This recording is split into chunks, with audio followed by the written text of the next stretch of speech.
you guys, and we are live. I am going to first, before we get started in our conversation and start just going deep, I'm going to share this.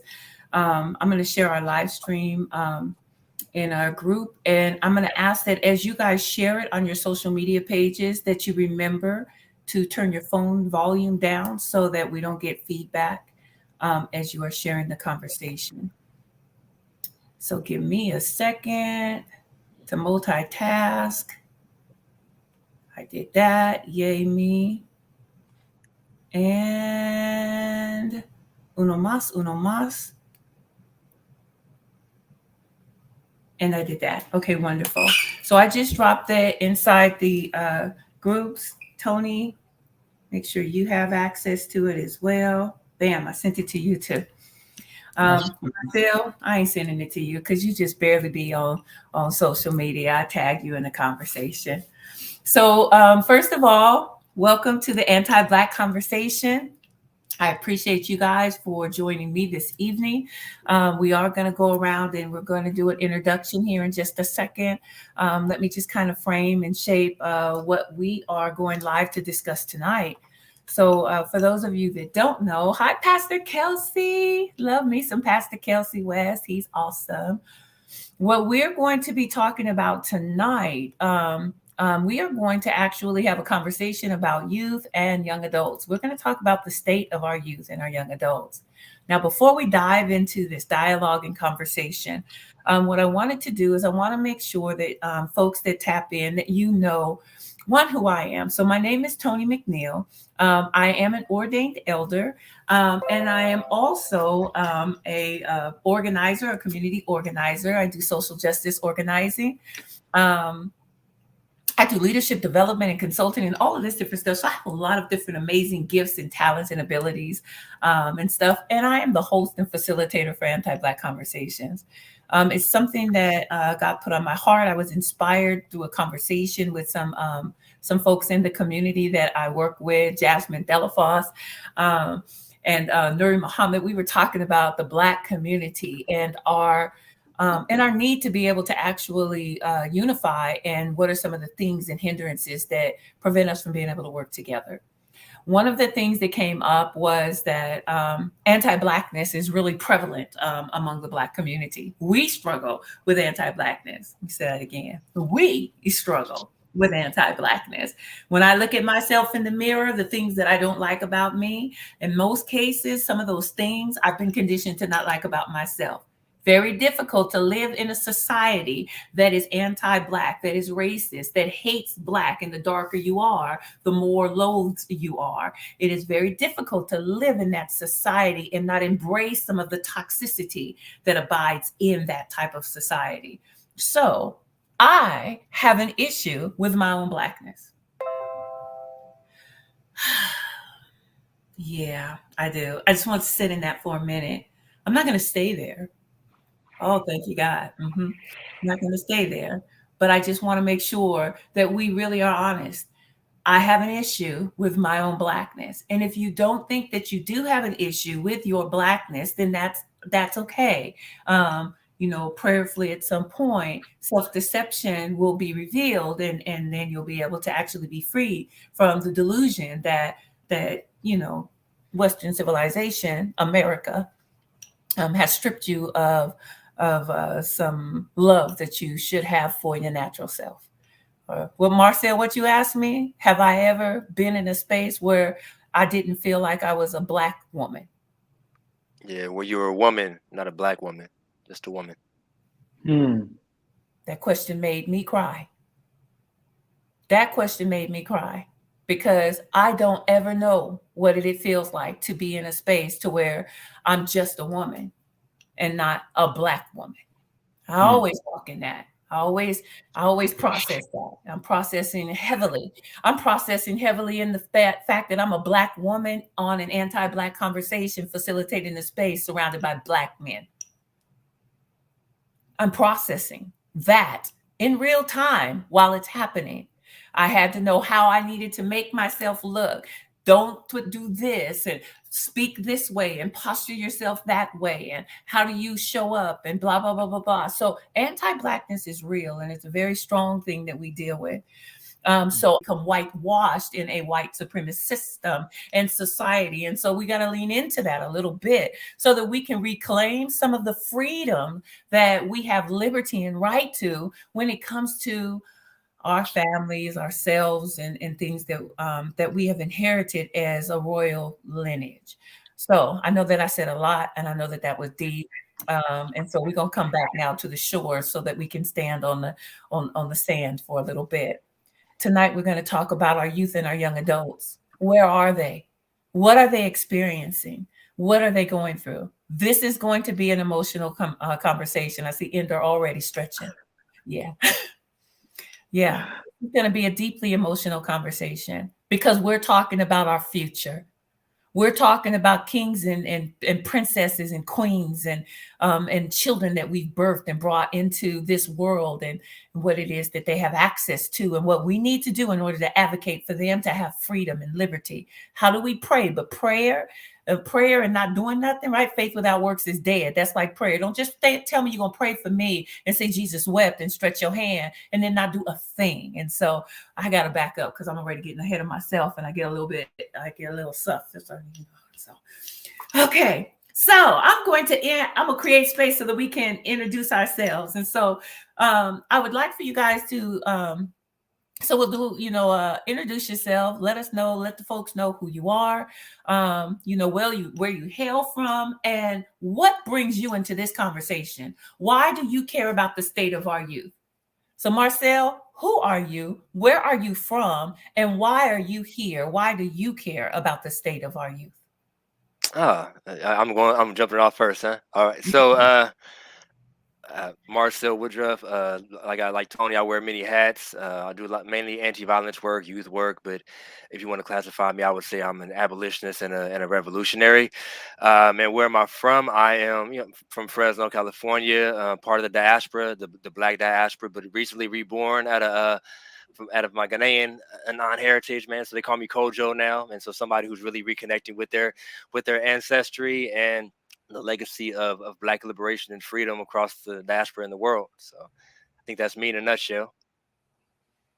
Why youth? Why do you care? Why are you showing up in a conversation to talk about the state of our youth and young Yeah, adults? yeah, good question. So I've naturally always kind of been a youth leader, even when I was in church. Like young people, I was a teenager, and like the younger kids would always kind of gravitate around me. In college, I gravitated toward young people. So in New Orleans, I worked at Bishop Perry Middle School and was working.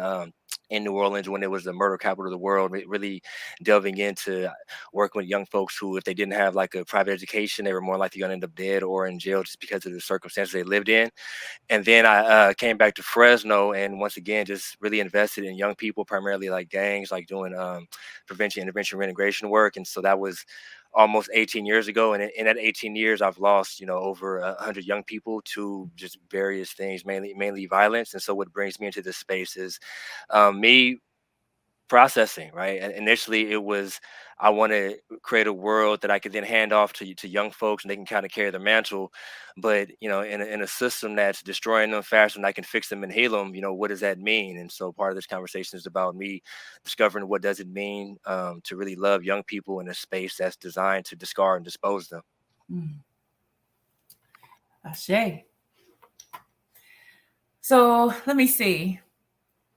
Dr. Frederick Gordon, introduce yourself. Tell us who you are, where you're from, and what brings you into a space where you want to talk a little bit about the state of our youth. Blessings and greetings to everyone. First of all, we thank God, our Father, who has given us the ability and activity to be present on today. My name is Dr. Frederick Gordon. I serve as the servant pastor of a place to heal Christian Ministries here in Las Vegas, Nevada. I am originally from Los Angeles, California. Grew up in Watts, California. Lived in Compton, California for several years before I moved here to Las Vegas, Nevada, where God has petitioned me, if you will, to assist in rebirthing the dry bones in the valley. What brings me into this conversation on tonight, and let me say thank you for the opportunity to be a part of that, Dr. Tony, is a few things. Number one, I grew up in church all of my life. I am literally what you call an altar baby. The story goes that my mother went into labor at choir rehearsal. That's at least the story that I was told. So I've been in church all of my life, served in various capacities of the church, from usher to junior deacon to deacon in training to youth pastor, youth and young adult pastor, and now as a senior pastor, I have a 22-year-old daughter, I have a 19-year-old son, I Mm. have an 11-year-old daughter. So what brings me into this conversation, first of all, is my children. That's the first thing. Second of all, as a senior pastor living in this culture and time now, it is inevitable that the leadership, the pastorship, deals with the next generation of leaders for the church. You cannot move into 2023 as it is without dealing with the next generation, the next culture of leadership with youth and young adults. What does that look like? How do we help them? How do we bring them back into a system, if you will, that feels has let them down? So that's what brings me into the conversation today. How do we bring them back into a system that they feel have let them down? Yeah, I need us to make sure that we capture that. Where's my little pad at? Because we're going to have to come back to that. How do you bring them back into a system? And I want to unpack system. I want to unpack bring them back. Tony, I see you already. I can't stand it. And I want to unpack let them down. That was a lot, Dr. Gordon, that you just said. Okay.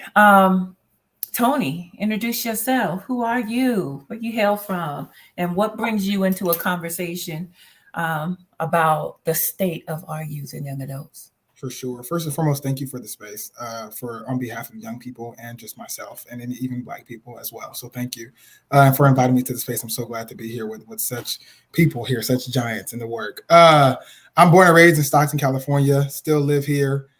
This is anybody that knows me knows that Stockton is me. Like I'm an organizer here. I work in nonprofit leadership out here, and I work with young people. So my background is in youth development work. I work with system impacted young people. So the ones that are going through probation system, mental health care, foster care, things like that, and just helping them navigate through that system. So I work in the courts with them. I'm working with judges. I work in their schools and their families, stuff like that, to just provide them resources. And most importantly, honestly, been doing this work for years. And it's like we want to put great words to it, but honestly, just showing them kinship and just being a mentor, just being available to them has shown the most effective and important for me. And I think what brings me in this space, or I know what brings me in this space, particularly when you first called me, Elder Tony, and asked me to be in it, I was going through a rough time. I still am, because again, like I said, I work with these young people, and I was in the middle of young people a group of them that got emergency release from the hall. And then like majority of them ended up going back into the hall, right before holidays. So when you say the hall, Tony, juvenile hall, okay, locked sure, up. yeah. And the reason why it hit me so hard is because this is not, obviously there are things that they've done, whatever, and we can talk about that, but it primarily as a result of their parents not wanting them or wanting to support them anymore in this lifestyle, right? So to really be in the face of young people and see that and see hopelessness and see, like, I have resources, not all the answers, but I have resources. We have access to resources, and there is a route or a path that they could take to be successful, but understanding that it's not ever that easy, ever. Like, so how do we unpack all of the trauma, right? So I think that's what brings me here, because I'm also excited to have the conversation, because I will always 100% join conversations about young people. I'm a huge advocate too that young people need to be brought to the table. So anytime I'm speaking on behalf of young people, it is in favor of them and talking about resources that they need. So that is why I'm here. Yeah. Trauma. Yeah. Since I'm down. So trauma. And let me go ahead and let you guys know. I probably need to just go and get the tissue because I already feel it. Because I'm showing up as a mother. And when I show up in the community, Tony, you know, when I show up, they call me mama. They call me moms. I inherited that thing early before I was the mother of. So I'm showing up as a mother. Um, and I don't feel like I've never felt like I'm super nurturing, y'all. I'm not soft and squishy or what have you. But they think I am. And it's a whole nother conversation to be had because I come in with heavy sticks and all that stuff. But you know what? Base and outside of Millington is deeper in the country a little bit, what we call Rosemark. I remember before we moved to Las Vegas, we lived with grandma for that last year. So the school I went to was a school that my mother went to, was a school that a lot of her uncles, she's one of 9, went to as well.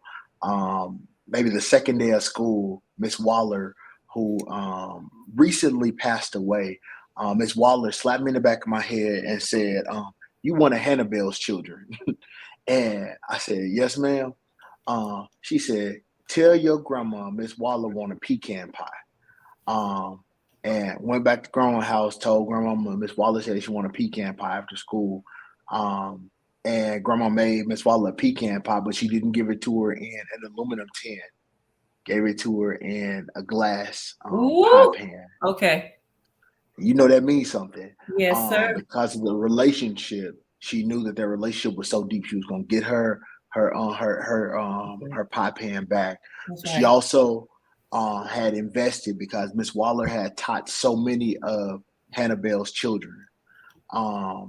And as I was walking around our neighborhood, I thought about the fact that we don't have those kind of relationships here. We live in a completely different context here in the part of the city that I live in, and how that context likely saved my life many times. One of my cousins, and I'm sharing a little family business, that we were there, we would go to Memphis for every summer. The day school got out until maybe a week or so before school came back in, we would leave Las Vegas and go spend the summer at grandma's house. One summer, one of my older cousins were watching us, and they, being cousins, older cousins, beating the snot out of me. I said, "Y'all don't quit. I'm gonna call 911." I don't know what made me think that was the thing to do in God. Um, Group full of kids at the house called the police. Officer showed up and said, "Let me call Roy so he can come and get his nieces and nephews," because he knew 8215 was Miss Hannibal's house. Police officer showed up. He didn't say, "I'm taking you to juvenile, taking you to the hall." Dr. Gladney didn't say any of that. He called my Uncle Roy. Uncle Roy called T, Auntie Tanya, and my grandma. Called them, and this is before cell phones, so called them different places to find them. T lived on one street over from my grandmama. Um, and because of that type of community that we had, none of us had a record because of that incidental interaction with law enforcement. Um, Even though they got in my tail real good about calling calling the police and getting our business. But that's the kind of community, that's the kind of space that I would that my 11-year-old and 8-year-old have to make those kind of ignorant mistakes as children and still have that kind of family. I'm a youth pastor and serve, I believe, a decent job. And like you, I've lost children, seeing children get MDs and PhDs and masters, and become firefighters and all sorts of amazing things. Actually, one of them became a firefighter in Sacramento, and also buried some babies, and put money on babies' books, and everything in between. So I certainly come as one with the heart that's tender to what it is that that it means to be a Black man in America, what it means to be a Black father in America, and what it means to be a man who certainly believes that prayer changes everything. So I'm going to try not to do this. I don't want this is a conversation, but before we can go into like conversation, I have to ask questions in order to, because we're dealing with youth and young adults. So and so Tony, I kind of set this up a little bit, right? It's important, and y'all just be with me. And if you rock with youth and you rock with young adults, then you'll understand why I have to set it up this way. I'm going to need you to credential yourself. I'm going to need you to help the young people and the youth that actually look at this video, that watch this. Why you?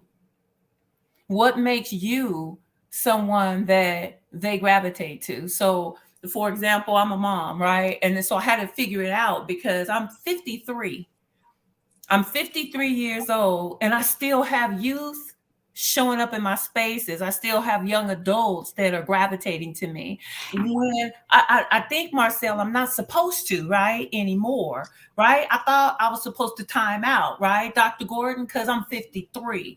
And so I'm thinking that I'm too old, right? And so I'm supposed to pass the baton, Tony, to you, and some of my younger counterparts. But for whatever reason, these blessings and stuff, it's like when I show up, Elder Tony is here, Queen Elder is here, and so they know, right, that somebody just showed up that has their back, that I'm going down, with them. And so we're going to talk about how you got it wrong. We're going to talk about what we need to do in order to make an adjustment and stuff. But what's going on? What's the problem? And so when they're demonstrating and protesting and marching, Tony, right, down the street, and then they call me and say, Elder Tony, we have like thousands of youth and young adults that are protesting, and stuff. And we're concerned, that things might get out of control. And so we were wondering, if you might be able to just Dr. Gordon, if you could just show up, right, when the police call me, when the mayor calls me, when the city manager calls me, right, when the elected officials call you.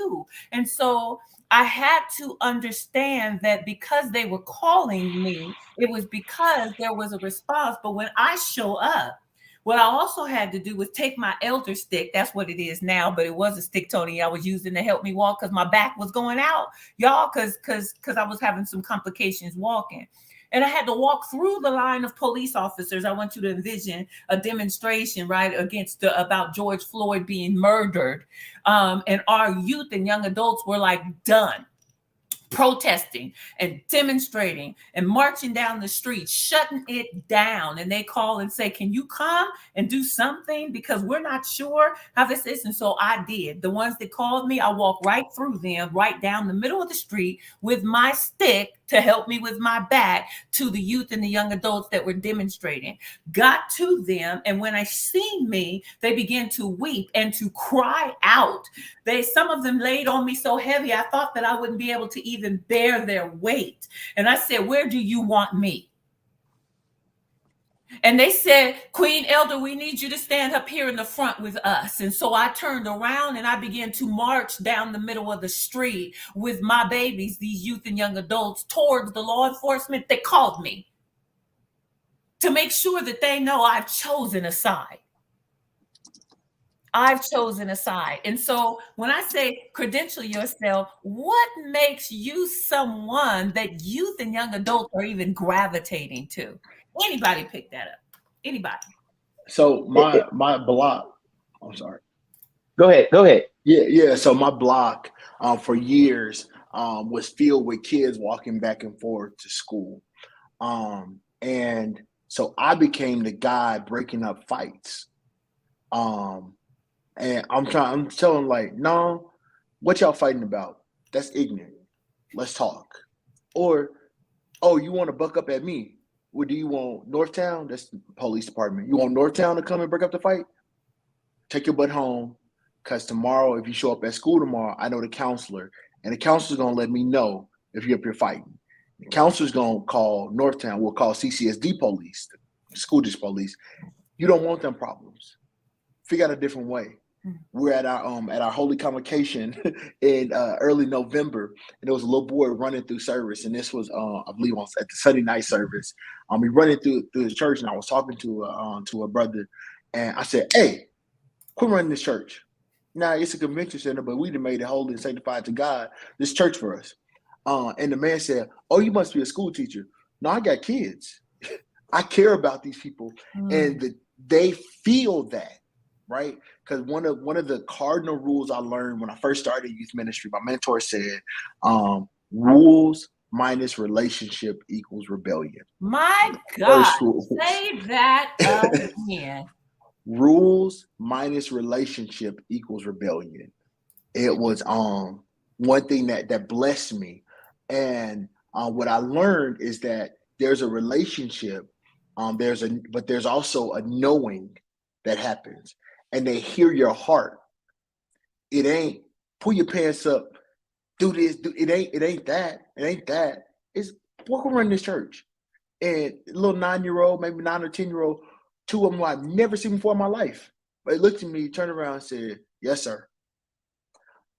And walked fast. They were still walking fast, but just walked on about their business. But there has to be a fast love that I've been blessed to be able to really be able to develop with these kids, not just the kids who I see on a multiple times a week basis, and I'm able to pull aside and talk to them about all sorts of issues, not just the kids who I see and able to love within the community, of course, my own children and my extended family, etc.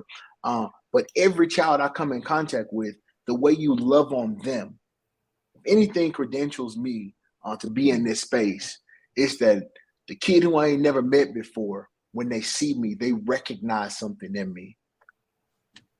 So you're saying that what your biggest credential, what I do hear you saying, Ender, is that our youth and young adults can feel the absence of love and the presence of love. Absolutely. Okay. Can I jump in here, Mm-hmm. Elder Tony? Let me say shout out to Beta Alpha Gamma Christian Fraternity Incorporated. Au. The operating principles of the Beta Alpha Gamma Christian Fraternity are accountability, responsibility, and community. And the biggest component that we are missing in this culture and this generation is the community. We don't have the grandmothers of old who would whoop your tail, take you back to your grandmama. You get another whooping because of the fact that we don't have that community anymore. What I mean by that is when we talk about credentialing ourselves, there was a trust, as Ender talked about with his grandmother and giving away that glass pane. There was a trust in the community that the community could correct and nobody would get offended, right? The next generation, what we lack, what they lack is the people who care enough to correct them in love. Watch this. Don't throw them away, but walk them through the principles of becoming the next generation of leaders, right? Furthermore, allow me to say that it is the responsibility of the church, and I don't mean no disrespect when I come this way. Those who are pastors have more experience than I do here, but it is the responsibility of the church for us to then develop those youth, to develop them. And I think what is happening with us is we are impatient with the process. And because we are impatient with the process, we are allowing them to raise themselves. And as they're raising themselves, my grandfather would say that if you stand up a tree with a stick, it'll stand up straight. But if you take that stick away, it's gonna lean. And we've taken away the sticks, and we have become now absent sticks, if you will. Not like your stick, Elder Tony, not like your stick. But we have been absentee sticks, and there's no longer now the ability to help them grow up and to stand tall and to be correct in what they need to do in life. So now the stick, that was support. And so you're saying then what I'm hearing you say, I'm just translating what it is I hear you say, right? And if I translate and it's not being interpreted properly, then you'll have to correct me. It says, so what I'm hearing you say is that the stick represents support, and that our youth and young adults are actually lacking the support that used to be present in generations prior to. And now we don't have, like, and I want to say, I get that now, and I'm just kind of filling in some of the blanks. Watch. My parents, and this was a systemic thing, right? So Marcel, if we go back, I was born in 1969. I believe it was a 68 when King was assassinated.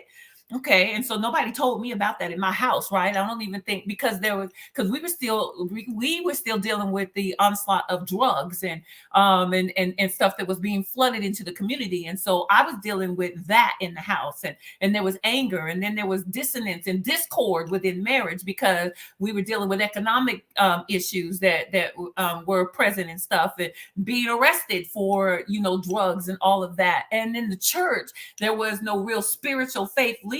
I then remember the church becoming more evangelical. However, it was different. So now I'm going into a whole history lesson. But now when you get to me at 60, born in 69, as a teenager, I don't have support. I needed to figure out how to do a thing, Tony, without a mama and daddy that were there. They were present, but not present. They were present, right, in the natural, but they were not present in the spirit. They didn't know what was going on when I left the house. Then I didn't have no checks and balances in the community. I grew up where mothers and fathers were divorced, and it was on the rise. And it was a rare thing to have two parents in the home. And to be honest, I was wondering when mine was going to leave.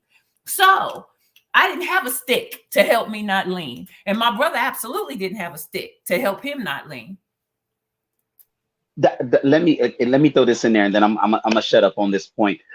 There is, I see you, big brother revelation on here with me from Beta Alpha Gamma Christian fraternity. Let me say this: there is a lack of trust. There is a lack of trust. Watch this. There are some that are still able to be the support, but because there's a lack of trust because of the hurt that they have endured, now those who could support have a hard time, such as Ender, such as Marcel, such as my brother. We have a hard time trying to support the culture and the generation because they don't trust us, because they, oh my goodness, I don't mean to say this. They feel that we gonna walk out on them like everybody else has. I'm gonna leave that alone. And so right now, let's do this, and then I'm gonna go to Tony and Marcel. We're gonna apologize now. So everybody just say, I'm sorry. Can we do that, please? Can you just? I'm sorry. I'm sorry.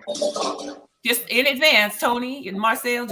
Okay. So we just, anybody that is offended, we sorry. Now we're not sorry in the spirit. We apologize for the spirit of offense, and we know that man will be offended. However, it's not our heart to offend. Sometimes the truth just hurts, and so we're sorry that the truth is painful. However, the truth also shall set you free. Okay. So now that we've apologized and said we were sorry for potential offense and the possibility of there being why do these babies trust you? Why do they trust me? I mean, in their language, to be real with you, I'm in the field. I'm really present. I'm really in the field, and they know what that means, right? Like if you in the hood, I'm in the hood with you. You at school, I'm in the school pressing lines too. My cat about to jump in the screen. If you in courts, I'm pressing line in the courts. I know no matter where you go, I'm gonna be there, and that's intentional, right? Because I know there's a lot of there's people in their spaces that are too broken to really have the best interests of our younger brothers and sisters at heart, and they're around them all the time. That's their rhythm of life. They wake up on what they own and they go to sleep on what they own. So if I'm gonna actually match their energy, I got to be the same way. I got to wake up and be committed to being present in your reality and throughout your rhythm of day, and commit to you and be faithful to you in whatever way I can. So they trust me because I'm in the field. Like I'm on your op story and I'm on your homie story. I'm in the field with them. So what I hear you saying is that you in the trenches because they are actually in the field, and the field is actually a war zone right now. And so you're in the trenches in the war zone with these babies. And they know that you are a trusted messenger, and they know that you're one of the homies because you're in the trenches with them and you're consistently showing up, and you show up. How do you show up consistently? Do you show up like them, or do you show up like, the grown up Marcel that? Nah, I show up like me. I show up like the man that I needed in my life when I was that age. I'm gonna show up and I'm gonna be consistent. I'm gonna show up one day and ask you, do you want a chicken sandwich? And I might hear, hey man, I don't know, you get out my face, I'm gonna shoot you. And I'm gonna come back the next day with a chicken sandwich again. Like, hey, are you hungry yet? You know what I mean? So I'm gonna keep pushing these lines, and I'm gonna keep showing up for you the way that I wanted somebody to show up for me at that age. So, as a man though. Okay. And I love the fact that you said that. You show up the way that you needed and wanted someone to show up for you at their age. So all of us then need to also make sure that in our mindset, because we helping somebody, we're going to help some folks, okay? We're going to help some folks today. I was once a youth. I was once young. And then when I get my degree, when I get my ordination, when I get my collar, Tony, right, and I show up and everything, then I want to talk at you instead of with you. I don't need somebody to talk to me. I don't need somebody. Think about this thing. Come on now. We have interpersonal communication. Your spouse don't need you to talk to them nor at them. They want to have a conversation with you. Right? You don't want me talking to you and at you. You would like to have a conversation with me. How can two walk together lest they agree? Well, how can you agree if there's no communication? And so, Tony, you're at the table with them. You're not talking to them and at them. You're at the table with them. What makes you a credentialed, certified, bona fide, trusted messenger? To start off, I'm going to start by saying I don't know, because I've gotten this question before from young people. I work with young people that some would consider, emphasis on some would consider, not me, some would consider the worst of the worst, right? Like the throwaway kids. These are the ones that have been kicked out of their schools for behavioral issues, which are attached to trauma, but no one wants to address the trauma. They address behavior, they suspend them, expel them, and then they get put into jail or probation system, then go to a continuation school. No one wants to deal with them, right? And also majority of these kids, or a lot of these kids, have gang affiliation, things like that. Like they've been in the trenches, like you say, right? And I didn't come from any of that. Like I was born in the church too, born and raised. I was junior deacon, 13 years old. I was there at the altar serving. I was an armor bearer, all of it, right? All the above. But I didn't come from where they come from. And I say that because you always, which I call a myth now, I've always heard the myth, like you have to come from it to like relate to them. Like you have to be like them to relate to them. And I say all that to say I've been doing this work for years, and young people have asked me, the ones that really have gotten close to me or just have seen me or observed me have asked me, they're like, why do you like care about us? Like, why do you keep doing this work? Because again, everyone else up to this point is like, I've been in your shoes. I know where you come from. Da, da, da, da. And they're like, why do you care? And I don't have a beautiful answer. I'm like, because you deserve it. Like, I don't know what else to tell you. Like, you just deserve, like, I don't know, you deserve it. And I genuinely just care about where you come from. Right. And I think that I learned first doing this work that it doesn't matter. I can know everything or not know anything, but none of that matters if you cannot just care and love on young people, because they feel that. You said that first, I believe, like they feel that 100%. If you cannot genuinely care for them and love for them, they know that it's absent or that it is present. So that's really like what brings me into this space. And also too, I think that there is a lack of trust for amongst young people and adults. But I will say this: I think that there's a lack of trust because a lot of adults, we're so used to being adults. We're so used to providing direction and providing guidance, even if it is in good spirit. But what happens so much when we provide so much guidance and direction, we forget the beauty of like critical thinking and decision making and just the power that young people carry. And I think that we come at like I think a lot of older folks, where people who look at the past and say, here's what we had, a lot of it too is like, but you have to do the work to get to that place, to demand that respect. Got that respect. Them grandmas got that respect because they fed the kids when they walked past the house. They got that respect because they knew who like their best friends was their grandkids, right? They got that respect because they knew Miss May on the corner and she sold the popsicles out her garage. Like they knew that, right? And I Right. think that's one of the missing pieces where it's like adults are like, they don't respect us no more. Well, are you feeding them? Like, did you ask them how they were without Yeah. any attached? Like, did you love on them literally? And I know there's gonna be a lot of things that I say that probably sound cliche and corny, but it's so real in youth work. But like, did you love them unconditionally? Because I noticed the best results and the best effect of my work, some of the best is when a young person that I've been working with for a long time, and they're like, whatever, they come, but when they get locked up and come back out, and I'm like, what's up? I'm still here. Like, I'm calling you, and they're like, like, you still want to work with me? Absolutely. Absolutely. Even more now. Like, so I say all the time, like, I don't know what credentials me to be in the space, but I also think that I'm just going to do the best that I absolutely can every single time. And I believe that young people deserve not just a second chance, but a chance every single time if they are committed to that and if they want to. And if they mess up, so be it. Let's walk them through it again. Can I lean in right there? Yeah. I think you said something that I've been wrestling with, and so I'm a intergenerational guy.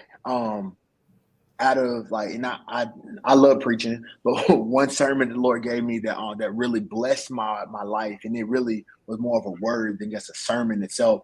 But in talking about the relationship between the boy prophet Samuel and Eli, the huge chasm of age that they were dealing with, and thinking about what it meant for a 90-year-old going blind man to trust a 8-9-year-old kid to be around the sacred things of God, the way that had to be a push and a pull of trust. And so I'm gonna be transparent and probably get in trouble. Uncle Kelsey will clean it up later. I've been struggling because I'm not a youth, 37, but I've been struggling because some people are demanding that I bow down to them in ecclesiastical place, and it runs me off because you weren't there when I was nervous about my first sermon. You weren't there when I'm just putting in the ecclesiastical stance, right? You weren't there to develop me as a preacher. So then now I'm fully on par with the youth that I serve, who are looking at folk like, we don't know you, fam. Like, we really don't know you. And I'll go even further and get in more trouble. It was a preacher, because we're talking about anti-Blackness. It was a preacher who was rebuking a brother who was serving in a certain aspect, and I already said what church I'm a part of. And he talked about how he looked like, quote, a rat with the little braids on his head. And I told him, I can't do nothing about your hairstyle, but I can do something about you serving. And I thought about me as a black man with my locks in a bun right now, and the anti-Blackness that's inherent. And so we have a generation that is coming to themselves and really trying to develop their own voice. And sometimes, and I think I heard somebody say this years ago, they said, because we're a people many times, and I hear my brother saying that he went back and went through the process and he is coming to his own as a Ghanaian brother, right? But many of us haven't had that experience. And so it looks like, at times, it looks like ta-ta-ta-licious. I met a girl, her name was La Dash and her mama would get mad and say, the dash is not silent. I kid you not. The dash is not silent, so it's La Dash, right? Like, and at times it's that, and at other times it's Duke Ellington, right? As we continue to try to find our voice. And now in this generation, sometimes it's sagging. My baby sister, I don't know why, had a hot pink wig down to her tail. And that's my baby sister. I love her, but that's her way of trying to define who she is and trying to give voice to herself. And if we cannot respect the fact that somebody looked at us crazy in our FUBU, my generation, right? But then the generation before us, y'all were in these platforms with goldfish in them, right? And if we don't make space and have a deep enough memory to know that what we doing today, somebody did before us. And I got to respect the fact that as much as my crisscross backwards clothes, because crisscross will make you jump, my backwards clothes, I used to sneak to school and put my clothes on backwards because my mom was not letting me walk out the house with my clothes on backwards. So I would put on my pants backwards at school and have my friend button my shirt up in the back, right? But I'm not making space for my sister in her hot pink wig, right? We have to make sure that as we're building this trust, it has to come with the understanding that I may not get everything, but I love you enough to not understand everything and still love you. Can I jump in real quick? I mean, because we've been circling around trust a lot, and even Tony, like you mentioned, like I don't have the magic answer, but I think that that every generation has its own existential question, right? Like Tony's generation was about security and salvation.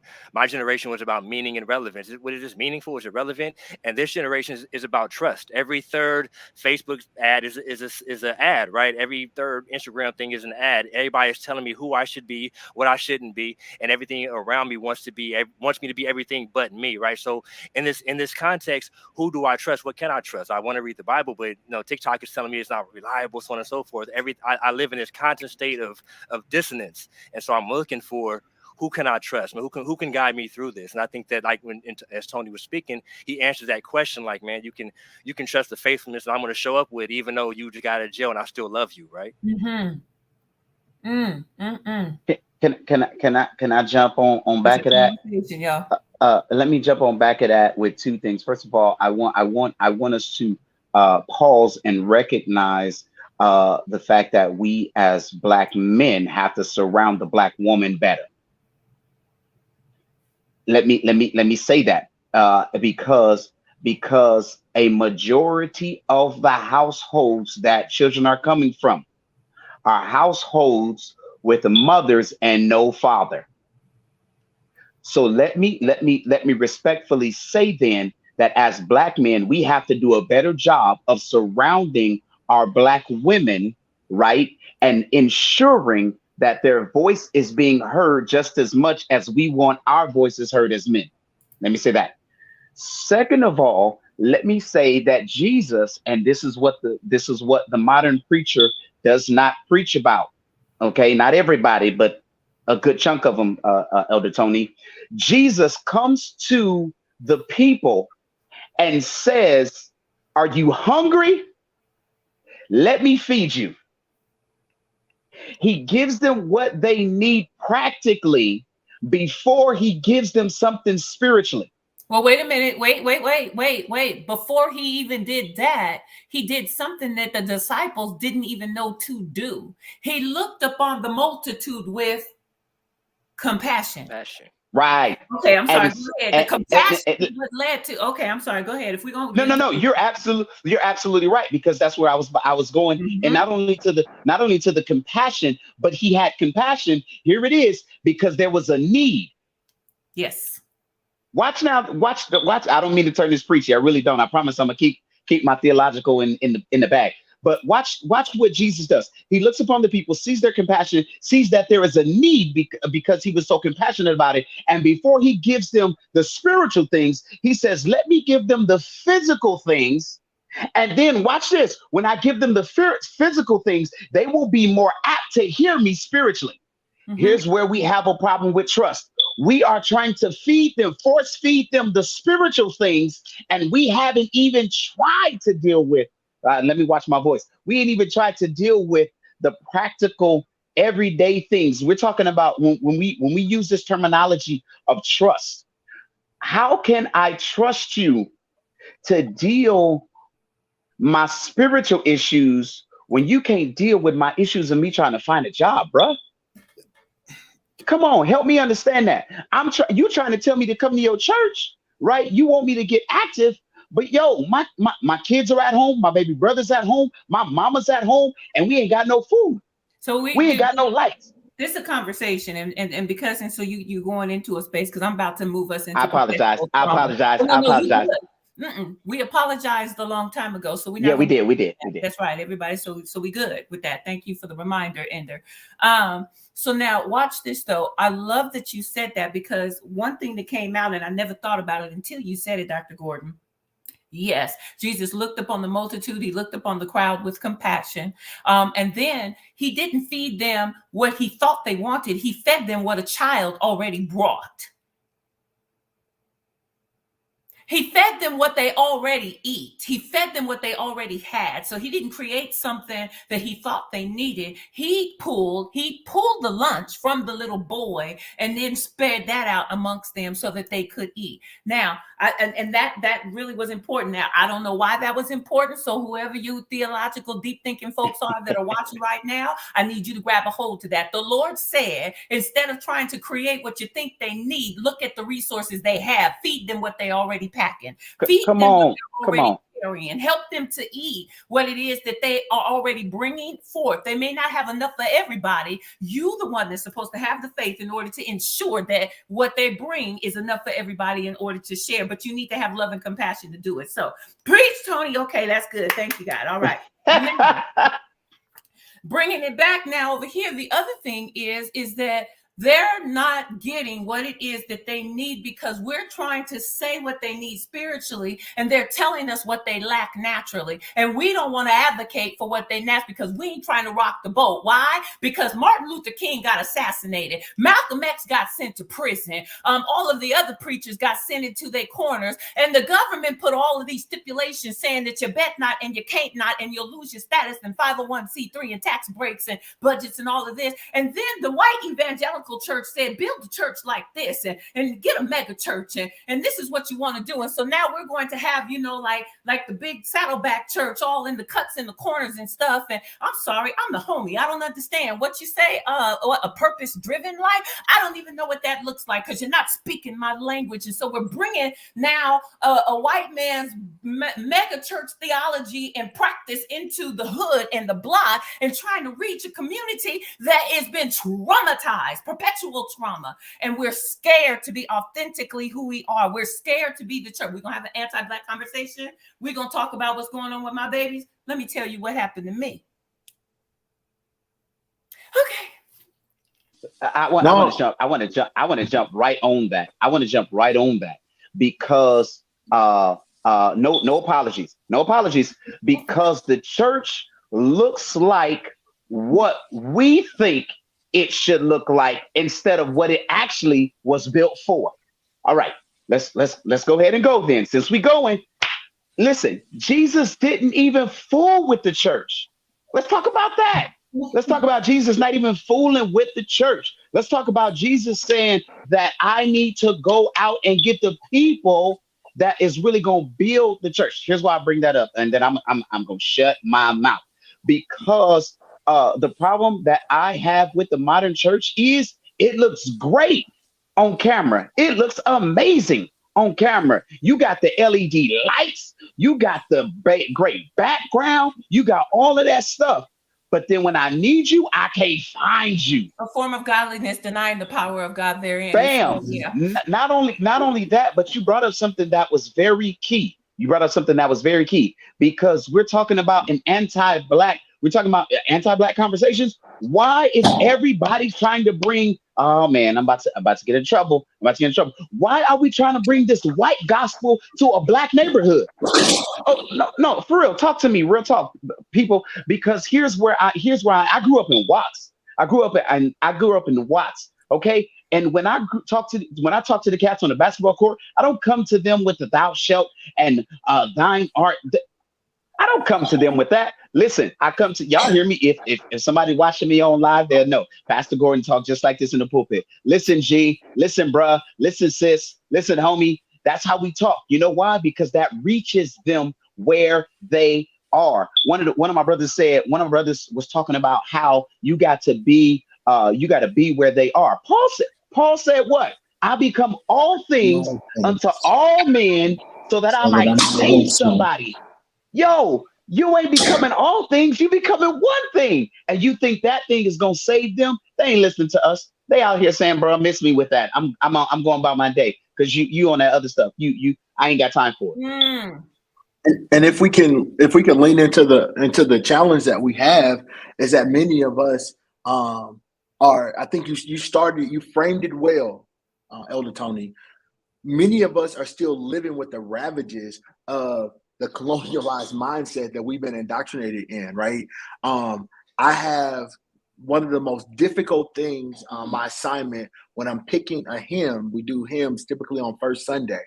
When I'm picking a hymn, I refuse to sing hymns of slave owners. I refuse to sing songs that do not resonate with the people who I'm serving, right? And one of the challenges that we have is that so much of our iconography and ideology is, I'll give you an example. My mom, she has probably 4 different spaces in her house right now with Black Santa Claus and Black angels, right? So, I mean, like a full collection on multiple tables. I'm gonna take pictures while I go to Mama house to send it to you, that's Tony. But I mean, beautiful. But when she first started this journey about 30 years ago, all she could find, hear me, was a white angel with a pointy nose that had been painted brown. All she could find was a facsimile of a white person with a little bit of hue on it. Now we have truly authentic representations where we got Mrs. Claus that look like Mother Claus. She looks like a Black woman. The angels literally look, they have Negroid features now, right? But our church in many instances still looks like that white angel with a pointy nose just painted brown. And it's such a, and I know people get nervous about the word deconstruct. That's because they lack scholarship. But we have to go through a true deconstruction of many of the ways that we look at the way we serve Christ, the way we do it. I got, it was a little tussle in Sunday school because somebody said, I get tired of all that hooping and stuff, all that junk. And I said, oh, hold on. We got to know that the celebratory word that's unique to West African tradition is not something that we just came up with. It's in our DNA, because when the griot would tell the story, the griot would make sure that you felt the whole of the story when they told the story. And so our hoop, our celebration ain't something. Now, white folk told us that dancing in church was wrong because they were nervous about the way we would dance in slavery, and the power that we would get from our song. White folk told us that the way that we sang our songs, which is why you hear people literally. I saw a white the Gaither band singing Negro spirituals. My skin crawled. My skin crawled at the Gaither band singing Negro spirituals. But what we have to deal with is the fact that so much of what we're living in today, the context that we live in today, we have to literally pull off the veneers of whiteness that for years and generations have been laddered on us, and make sure that we're okay with asking the question, why? And that we're okay, and that not only are we okay with asking the question why, and Marcel, I definitely want to bring you and Tony into this particular dialogue, because I am a woman of faith. I do believe I have a relationship with the Lord. I have had an encounter and an experience that solidifies that relationship. So it's not necessarily that. So I can't even give credit to a building. I can't give credit to a person, a man, because it's the relationship and the experience that I have had. And so I remember my son, and this is where Marcel and Tony, I really need to pull you in. I remember my son coming to me, and he called me, and he was like, "Ma, you know, my only son, 4 children." He said, "Ma, I just I'm not going to read the Bible anymore." And I was like, "Okay." He said, "That's all you got to say?" I was like, "Yeah, okay. You know, did you want to talk about it? You called me." So, you know, he's explaining some of the contradictions and some of the conflict that he has with the Bible and with the history, you know, and the, is it colonization, you know, Western civilization, all of this different stuff, and African. And so he's talking to me, you know, about all of this different stuff. And he was like, and I said, okay. I said, well, it sounds to me like you're trying to, I said, well, do you believe in God? He said, I believe in God. He said, oh, I know God is real. No doubt, you know. I said, okay. I said, well, it sounds to me, son, like you're trying to determine What's the best approach? How do you get to God? How do you encounter him? I said, so I was like, do you figure it out? And he was like, I'm really surprised, that you're like being so, cool. Ordained elder, Christian, right? Preaching, all of that in the church. These are my children, my babies. And so I told him, I said, son, I said, I need you to know this very clearly. God does not need me to defend who he is.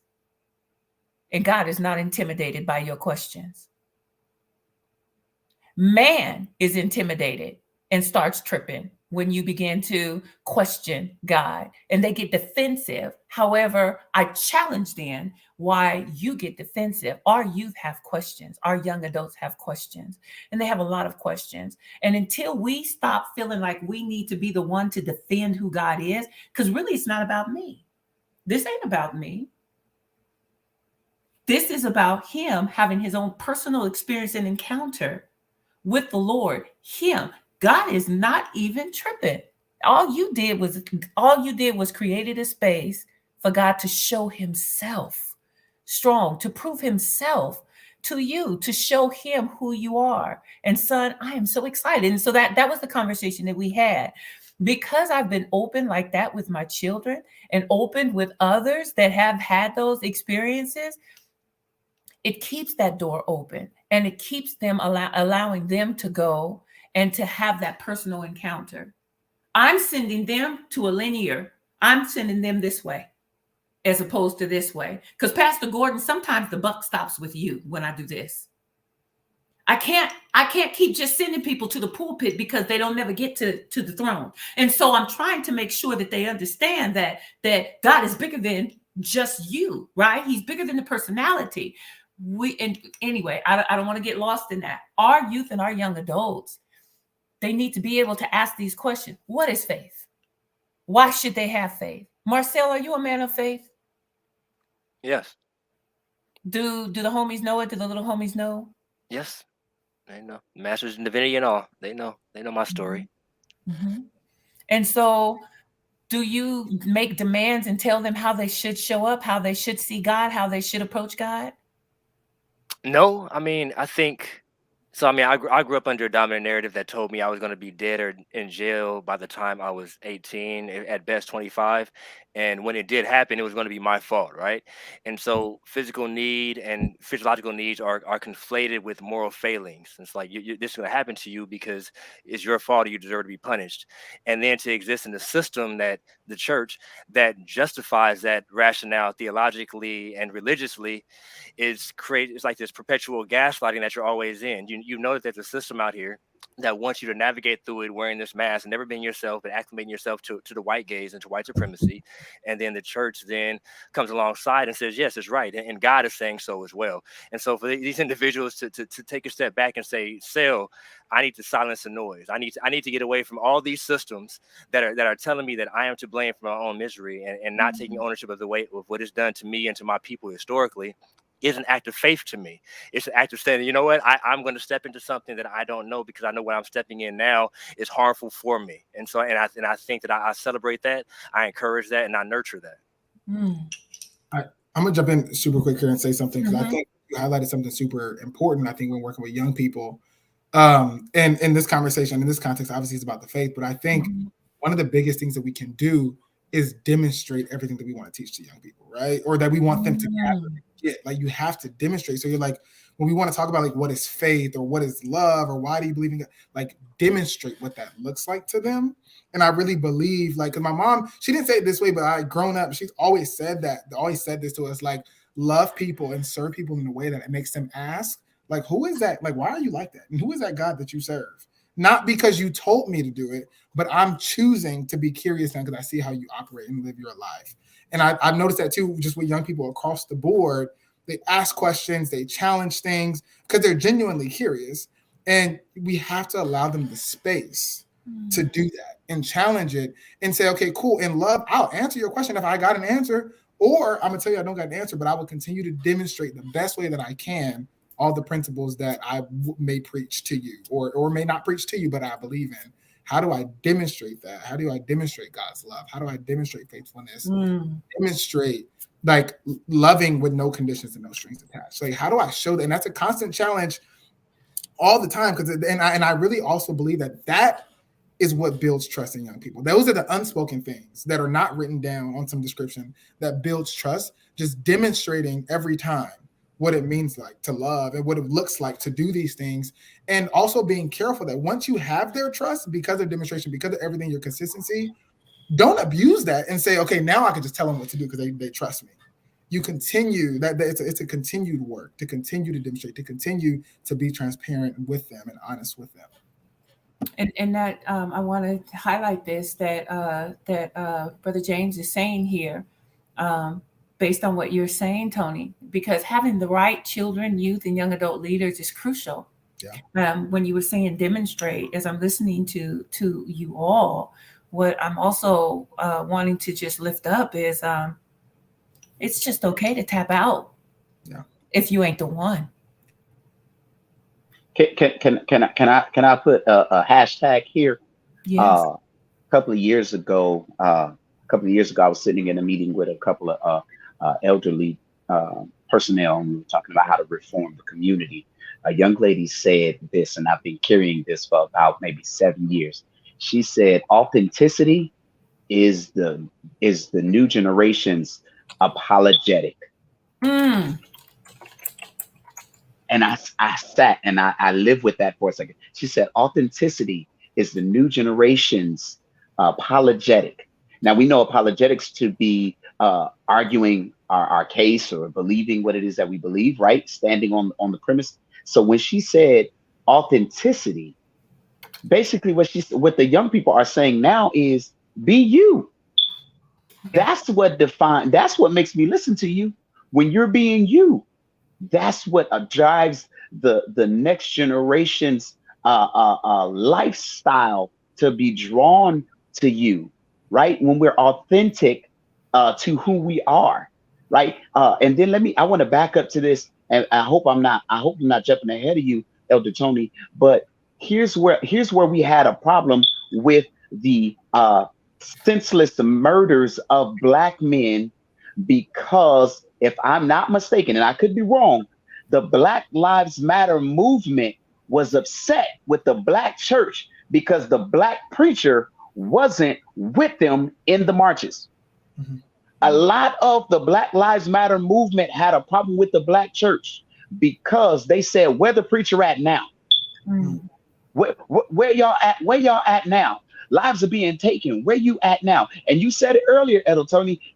Some of them, not everybody. Some of us is thugs. Some of us is for real about that life. So we just saying, some of us is. Mm-hmm. But some people are afraid to stand out there and say, you know what? It is what it is. But you're not gonna keep killing our Black young men. You're not gonna keep arresting our Black young men. You're not gonna keep taking the lives of our young people. And the next generation is upset with a generation ahead of them because they saying, y'all bump y'all gums a lot, but we don't see y'all do nothing when it's time. Yeah, that's the problem. You're not present. Tony, what were you gonna say? No, I mean, I think that's exactly it. I think, like, take it a step further, I really believe, I was gonna hopefully not get in trouble here, but I think that another reason, to be real, why I think there's a hard time connecting, like, between young adults and young people, is because of that same exact authenticity. I think historically we're so used to things looking one way. Like, you were a believer in a Black household, that looked one way. Like, we all know what that looked like. We all just said we all grew up in church, armor bearers, junior deacon, like, it all looked one way. Mm-hmm. And I think that with this new generation, like, they're leaning into authenticity, but I think we also have a responsibility to understand that they can believe the same thing or still be just as valuable or add just as much value as me in my historical context, even looking the way that they look or presenting themselves the way that they do, right? And being authentic. I think we have to be careful that, like, authenticity in their different ways is not a threat, especially to Jesus. Like you said, like, he is not threatened by that. Not at all. Right? So not at all. He was with the homies. Right. How do we embrace them where they're at there? And again, continue to demonstrate God's truth and love and all that good stuff, so that they're surrounded by that, and really like work with them to exercise what that looks like in their own authenticity. What is my faith? What is my walk? What does my relationship look like in my authenticity, staying true to myself? And that's just that's my piece. And I want to make sure that we so watch this, because it's very easy, and I always want to make sure that I balance things out. The church is doing what it is. I believe that in most cases, the church is doing the best that it can do. And I'm talking about the church, the building, not the church, the body of Christ. Okay. So first, let me, I was trying to make that distinction and very clear. The church, the building is not the church, the body of Christ. And Big C versus little c. Yeah, that part right there. So, so when God commissioned me to take the tree of life, take his hope, take his light, his energy, his spirit, right? His dunamis, his power, his essence, take it into the dark places, take it to the church. My first mind, my conditioned mind said, take it to the building. However, what I was trying to do was tear down the conditioned mind. Understand that I've been conditioned to only see the building and to build the building. That's where some of us have lost our ability. What's going on with evangelizing and all of that stuff? Why is it dead? Building brick and mortar and not people. If we begin to build the church in the context in which Abba Father is speaking to the church, the kingdom, the body of Christ, if we build each other, if we be the stick to support, right, as they grow, if we help them to understand purpose and we model that and exemplify that, if we actually operate from compassion, condemnation, with those that are the body that make it up, if we remember to take heed, think we stand lest we fall, right? Because we were once them. If we remember all of these things, right? And we extend the same mercy and grace, and we extend the same mercy and grace, and we extend the same mercy and grace that God extends to us every day, and we stop seeing their sin as greater than our sin. Did I say I was sorry?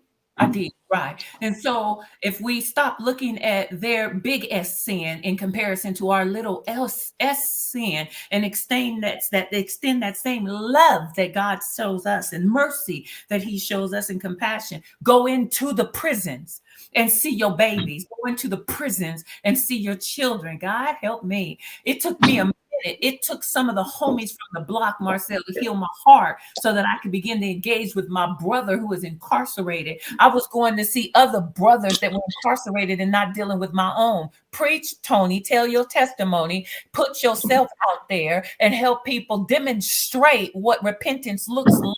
I needed to restore my relationship with my locked up brother and stop judging and condemning him who grew up in the same dysfunctional house as I did, and extend the same grace because I got out. God brought me out. I didn't get on my own accord, right? In order for me to go in so that I could give people the tools in order to be able to function when they got out. So if you're not called to the trenches, then get out the way. It's okay for you to not be in the trenches because there's bullets that are flying in the trenches. There are things we're dealing with perpetual trauma. Now I'm going to shift us. Perpetual trauma. Marcel, when I say perpetual trauma, what am I talking about? What do you hear? Perpetual trauma. I hear a gridlock, a generational gridlock of just being stuck in this state of processing harm and hurts in a way that's traumatizing and not allowing people to really come to deep choice and liberation in their family lives or in their community. Whew. Perpetual trauma. What do you hear? Tony, what do you hear? Our youth are dealing with perpetual trauma. I want to hear what you hear, and then we'll tell you what it is that I hear when I hear it. I just hear generational trauma, like it's in perpetuity, it's continuing to happen over and over and over again. Whatever the reason may be, it's just continuing to happen over and over again. But it could be preventable. That's what I Okay, so it could be preventable. Perpetual trauma. Ender, when I'm sorry, he'll come back. It had to be accident. Dr. Gordon, perpetual trauma. What do you hear when you hear perpetual trauma? I have to agree with my brother Tony. It is similar to that of generational curses. Uh, we've been traumatized, so we traumatize. Hurt people, hurt people. It's Mm-hmm. the same thing over and over and over and over again. Not only that, but if you will, the B portion of the second part of that definition is we allow people to instill trauma in us, Mm-hmm. right? We allow them to feed us trauma that, watch this, may or may not be actually visible or tangible. Because here's what I've learned. If you get it in the mind first, then everything else is going to happen with it. And so the mind now knows about trauma. So now the body acts out what it believes it's in. Okay, let's do it like this. Marcel, you got your phone. Look up continuous. Um, um, there's a difference between the word consistent and continually. Consistent, consistently, and continually. So I need somebody to Con- look up continual, and I need Contin- somebody to look up consistent. There's a difference. So when I say perpetual trauma, there's a difference between consistent and continual. Continuous is ongoing, right? And consistent is rhythmic, right? Like so consistent is it happens within rhythm or in duration of time. Continuous is all ongoing, right? Always happening. Is that Yes. Yes, yes. And so the reason why I asked us to lean into that is because our youth, and this is what Abba Father revealed to me. Our youth are dealing with continuous trauma, not consistent anymore. I dealt with consistent trauma, Tony. Right. But today, our youth are dealing with continuous trauma, perpetual. It's not stopping. They're not catching a break.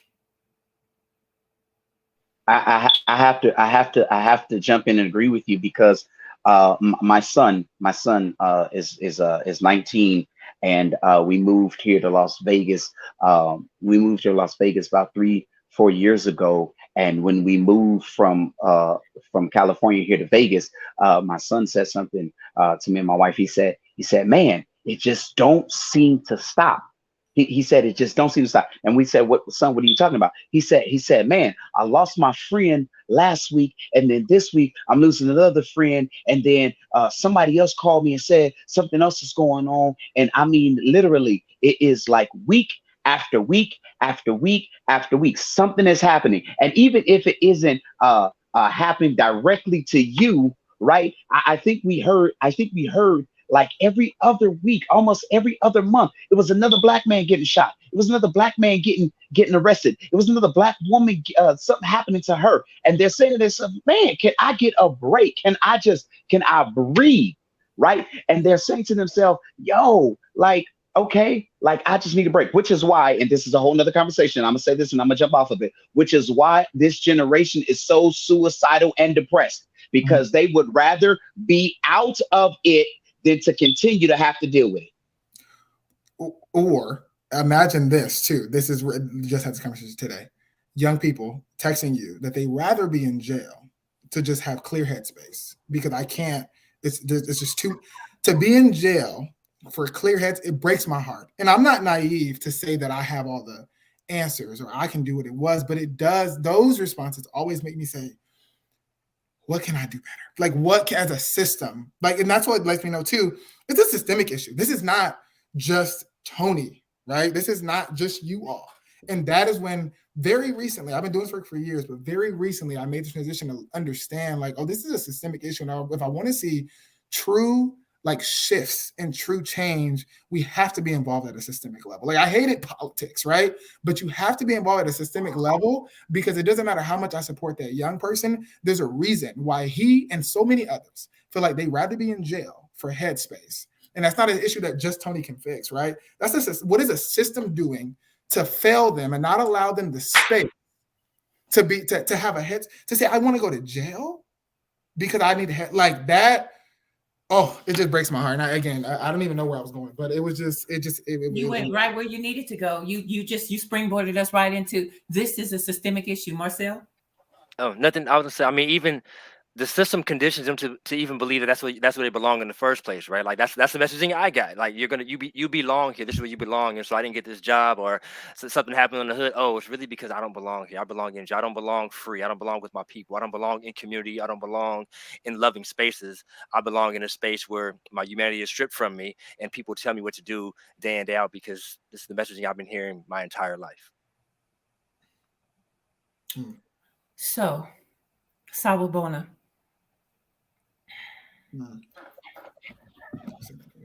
I had to stop for a minute. I did. I know we're moving and everything. So I had to stop for a minute, Marcel. And hopefully you can just feel my heart and come off of mute because I had to stop for a minute and just say Sawubona. I see you. I see you, young people. I see you, young adults. There's a young man that Marcel, I won't call him out by name, but he makes a lot of mistakes. He makes a lot of bad decisions, all of that different stuff, he does. But I love him. I see him. He's been conditioned. And I remember him, he was going through some stuff and he was about to retaliate and make some bad choices. And God told me to call him. And so I called him. Actually, I was trolling his page and I started showing up in his live feed, which can be problematic because, ain't no telling what's going to happen there. And so he'd be going live and they would be, strapped and doing all this other stuff, and I would be like, son, you good? And he like, hey, moms, how you doing? Whoop, whoop, whoop. Now they still doing what they do. I'm on their live feed though, because I'm consistent. I'm in the trenches. I done showed up. So tell them, if you need me, baby, I'm here. Give me a call. Take care of yourself. Be safe out there. Now I know already, it's all bad, right? But I'm still, I see you. I see you. I see you. And because I kept showing up in his spaces, and because I kept hitting him up here and there, telling him, I see you, baby. I'm here if you need me. Call me if you need to talk. He did. He picked me up on that. And he called me one night. I can't sleep, moms. I can't sleep. I'm just angry all the time, and I'm ready to do this. And, I got people dying left and right, getting shot and stuff. And I'm trying really hard not to retaliate. And I had to let him know. I said, wait. And so he asked me to pray for him.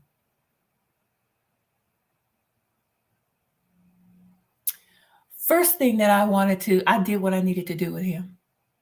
One of the things that I was concerned about is he had to reach outside of his circle, outside of his environment, in order to find somebody to pray for him. Because the people of faith that surrounded him were so distracted by his behaviors, his consistent behaviors, that they stopped being available to him to that degree. I drove to the town that he was in, had him meet me at Denny's, and we sat down. I didn't preach to him. I didn't tell him what he needed to do. I didn't tell him, pull up your pants. I didn't tell him any of that, Tony. I just fed him. And I took the love and the light of God that I know resides in me. I took the peace of God that I know I have and that can sit with me, that surpasses all understanding. I took that with me and set it next to him so that he could feel peace for a minute. Because I needed him to know I serve a God that can bring peace in the midst of a storm. And I need you to fill a pocket of it for a minute, just so that you can be curious about it. What are we doing? How are we showing up for these babies that are going through this perpetual, continuous trauma? How is your faith showing up in the trenches? I I want to submit that one, we as pastors have to know our lane, and I say that in respect to right. The scripture does say, "Become all things unto all men, that you might save someone." But that's talking about the salvation. We're not talking about when they deal with trauma. I told somebody last week, I believe it was, people of God, I said, listen, I said, I want to be able to pray for you and then tell you to go and sit on somebody's couch. And it's okay, right? Because here's the thing, we can over spiritualize things. And when we over spiritualize things, we lose them because, as you said, they just need an area of peace. Show me peace. Show me the peace, right? At a place to heal, I teach that there is practicality and spirituality. I'm going to give you the spirituality. I'm going to give you that. And I'm going to give you the practicality that I can give to you. And when I can't do it, here is what the church is lacking. We're talking about the with the anti-black conversation. We're talking about our youth and young adults. We don't have nothing in place to be able to send them to somebody to be able to have those conversations of trauma. We don't have them in place. And so now the preacher, the pastor, the bishop, the elder, the apostle, the prelate, the archbishop, the pope, and everybody else got to now be the mama, the daddy, the preacher, the therapist, the teacher, the tutor, the gang interventionalist. And listen, God called the man of God, the woman of God, to declare the oracles of God, to preach the gospel. He didn't call us to be the therapist as well. Now, you might be gifted and you might have the ability, but Mhm. let somebody that has a degree in child psychology, let somebody that has a degree in therapy be able to sit down with these young people and let them, here's a magic word, Sunday school word for the day, let them talk and you just listen. Yeah. Yeah, no, 100%. Oof, yeah. We talk about this all the time with my youth team. So that's not our woodhouse. We don't do that. So let's go ahead and get someone that does. Instead of me trying to figure out how to do it, trying to find Google the best way, we have to. And I think that's a really good, practical, tangible place to go, especially talking about young people. We have to partner in the work with young people.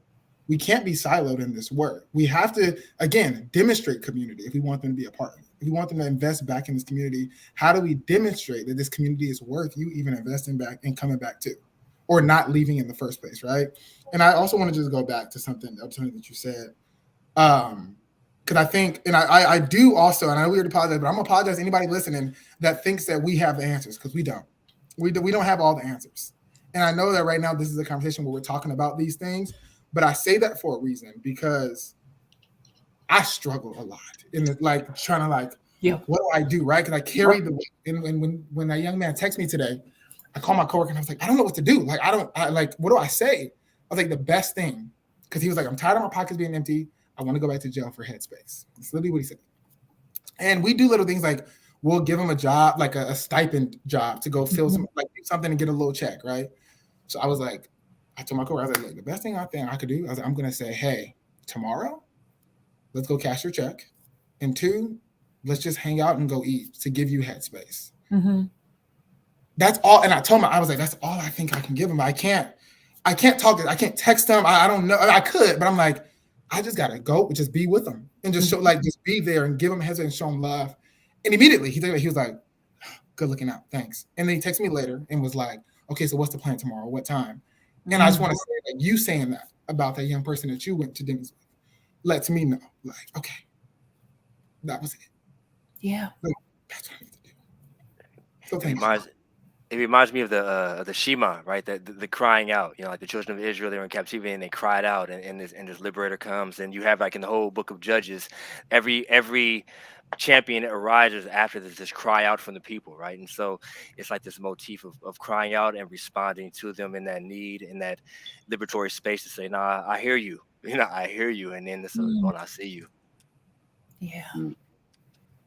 So I'm hearing that one, we don't, because we're not God. And I believe that one of the things that I realize when we're dealing with and I'll use homeless to be as an example. You can Homelessness is such a state right now that we only see them in our peripheral. Yeah. So okay, let's do this. Tony, please look up the word marginalized. Mm. And when you have it, just come off mute and read it. Um, Lord, you got to help me. And so, wait, Right. who was that? Was it Keith? Somebody said, walk in the prophetic. I'm going to try so Yeah. hard. It says of a person, group, or concept treated as insignificant or peripheral. Okay, say it again. Of a person, group, or concept treated as insignificant or peripheral. So, a person, a group, or a concept. A person, that could be me as an individual. A group, that could be a group of Black women. We're talking about youth and young adults right now. So, right, or a concept, a belief, something that you believe in, or something that a vision, or what have you. However, it is treated as what? It's treated. So it is treated. Treated is an action word. That's a verb. So it is treated as what? Insignificant. Okay, so let's look. Marcel was insignificant. I'm gonna look it up. Unimportant, discardable. Okay. So we're talking about youth and young adults. We're just looking up the word marginalized right now. Yeah. So our youth and young adults, and you all have to determine, you're the ones that need to say yes or no. Are we treating our youth and young adults as a marginalized group? Have we marginalized them? Are we treating them as insignificant? What did you say it was again? Insignificant. Oh, and Marcel, what did you say it was again? Actually, too small or unimportant to be worth consideration. That's the actual definition. Okay, so are we treating our youth and young adults as if their issues or they are too small, discardable? Okay, and what's the other word? So insignificant and what? Unworthy. Oh, what'd you say? Oh wait, unworthy. We can't get rid of unworthy. Yeah. So are we treating our youth and young adults as if they are too small, insignificant, and unworthy? And what's the other word you said? To marginalize is what else? Treat them as insignificant and peripheral. Peripheral. What's peripheral? Tell me what that means. Somebody look it up. And all thy getting, get understanding. And all thy getting, get understanding. Instead of assuming that we know a thing, sometimes we need to lean into what a thing really means. So what's peripheral? Relating to or situated on the edge or periphery of So something. have we pushed them to the edge? Are we seeing them as something that is out of our purview, that we're not turning? Because you're in my peripheral, I'm just gonna glance and I can see you if my peripheral is functional on the sides. But Pastor Dr. Gordon, when I want to give you my undivided attention and sawabona you, I shift from peripheral and give you my undivided. I lean in, I look at you, I see you. Have we allowed our youth and young adults in the state that they are in, because they are dealing with continual, perpetual trauma, and they have given up because they can't catch a break? And it's like rapid gunfire coming at them left and right. And they're either killing themselves, getting on drugs, and trying to medicate through the pain, or going to prison. They haven't even gotten the opportunity to figure out what their purpose is because they can't think, because they're dealing with perpetual trauma. Have we seen this thing as such a bad state that we have made it now small, put it in peripheral, and they're now insignificant and not worthy? of our undivided attention. And I by we, who is the we?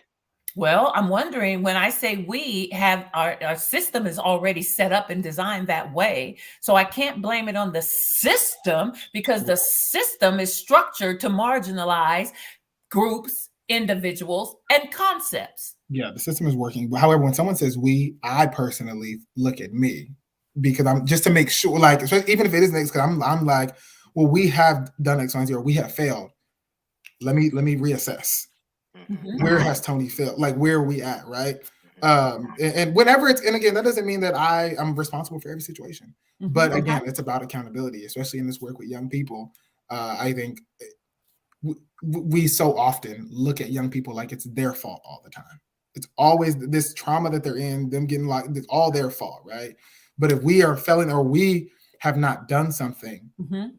right, that Mhm. I'm part of the we, like I consist of the we, right? So what am I doing or not Mhm. doing, right? And how can I course correct? I'm going to then use a word that is very seldomly used amongst this generation and amongst this culture, and it's a simple word called accountability. Mhm.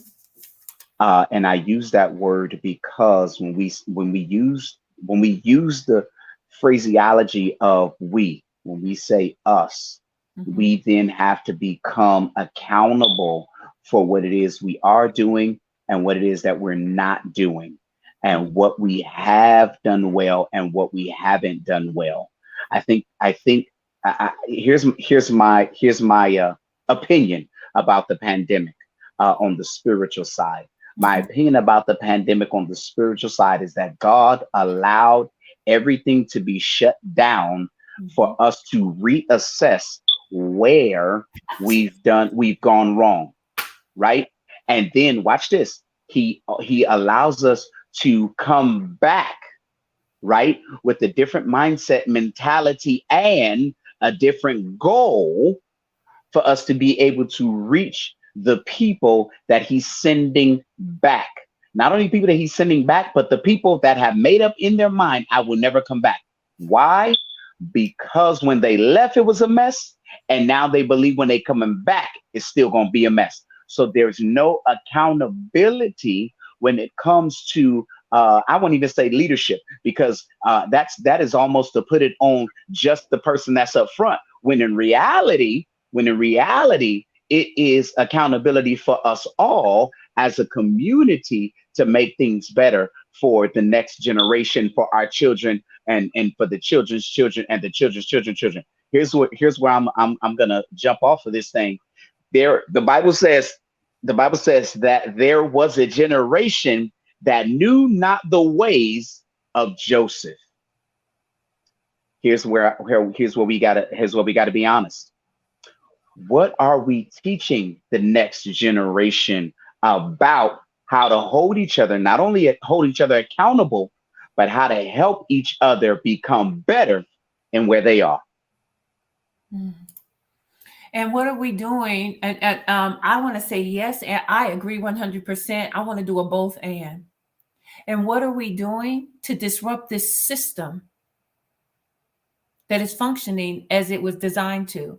If we have all come into agreement that the system, and we know the system is evil, it's corrupt, it is satanic, it is the antichrist rooted in, as far as I'm concerned, absolute, rooted in the antichrist. What are we doing to disrupt that system? That's the but that's the paradox though, right?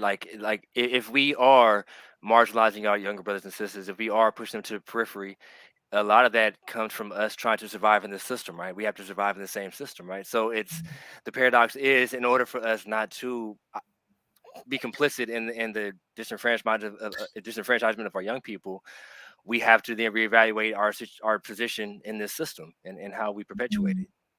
Because then otherwise, Marcel, then what I envisioned just now, because I'm a visual learner, in order to survive in a system, then does that mean that I must sacrifice my sons and daughters?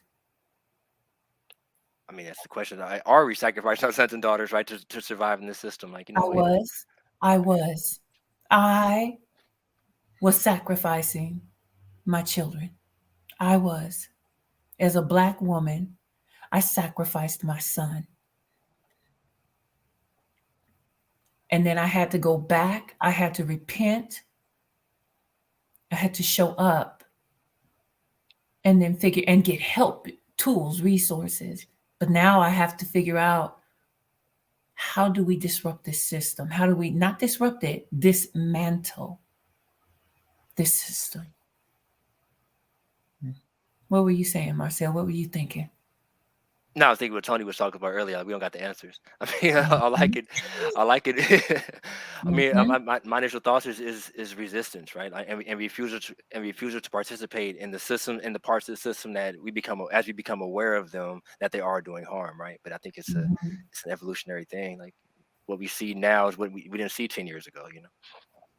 I want to end us here in this and yes, I know. Look, I see my brother. He was like, "This needs to be." Doctor came off. Doctor came off mute, man. Come He on, has something to say. come on. I'm like, I gotta wrap us up here. I'm done with this statement because this is not. I see my brother Keith. My brother Keith is on here saying we gotta continue this conversation. But my sister was like that too. Like, I don't. This is not an answer. This is a suggestion. Because one of the things that we're missing, Elder Tony, one of the things we're missing, brothers, is the infiltration of the system. Okay. You can't dismantle something from the outside and expect it to stay destroyed. You have to start from the inside and cause it to implode. And then we can see the change, right? We don't have enough people, not that there isn't any, but we've got to start doing what they used to do back in the day, where they would train up the next person that was going to be the politician, train up the next person that was going to be the judge, train up the next person that was going to be the school teacher, because we got to get in the system. Right now, we out of the system trying to change the system, but we can't change the system because we're not in the system. Right. And that's not saying to lose yourself. Right. Don't lose yourself. But we gotta get back in the system. We got to start making that stuff happen and train them to be ready for when it's time to put them in there to make those moves. That's my last statement. Thank you so much. And y'all, we wrapping up.